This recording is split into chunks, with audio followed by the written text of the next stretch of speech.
Magandang araw mga ka-YouTube. Ngayong araw ay tignan natin ang performance ng ating channel.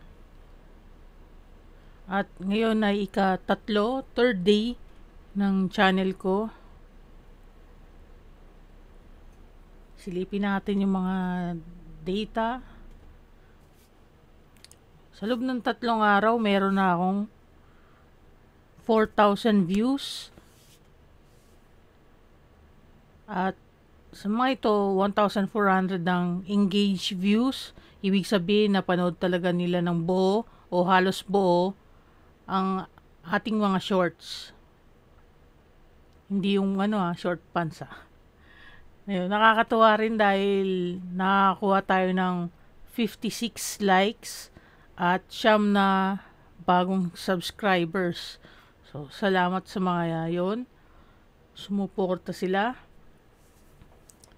Pero, kahapon, 8 lang yung subscribers. Ngayon, isa lang yung nadagdag kasi hindi ako nakapag-upload. Hindi ako nakapag-public ng video. Dahil naubos ko na nga yung points ko sa AI video editor. At dumating yung aking bagong computer. So, ginawa ko yung computer, binuo ko. So, abangan nyo na lang yung pagbuo ko ng bagong PC. Kaya hindi ako nakapag-upload. So, ayan yung nangyari. Bumagsak. So, ayan yung nangyari nga. Bumaba siya.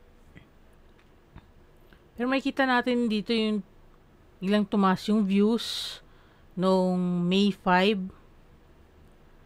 Kung saan nag-upload ako ng video. Hindi ko pwede sabihin yung pamagat.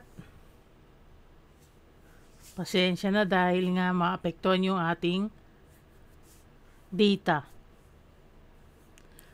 So, ayon sa datos o sa data na to, 94.5% ang views ay galing sa short feed. Ibig sabihin, maaring nakita nila yung content habang nagbabrowse sila ng shorts. At 4% naman ang galing sa YouTube search. So, nag-search talaga sila tungkol sa topic na yon. At ayun, napanood nila yung ginawa kong video. Sa mga nanood, 35% ang nanatiling nanood lang, habang 65% naman yung nag-swipe. Yan. Yan. 34 yung nanood at nag-swipe nga ay 65.5%. So, ibig sabihin, kailangan pa ng pang pagandahin ng hook sa unang segundo ng video. So, kailangan sa umpisa pa lang talaga manood na sila.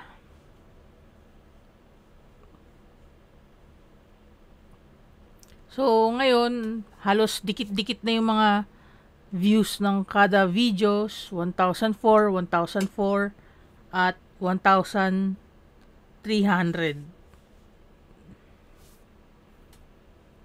At meron nga tayong total na 4,000 views. So, maraming salamat sa patuloy na panonood dito sa 100 subscribers challenge ko. Kung gusto nyo pang makita yung ganitong video sa pag-update ko sa channel ko na to, na hindi nga ako nakapag-upload, huwag kalimutan mag-subscribe at i-like ang video. So, kita-kits na lang sa susunod na video.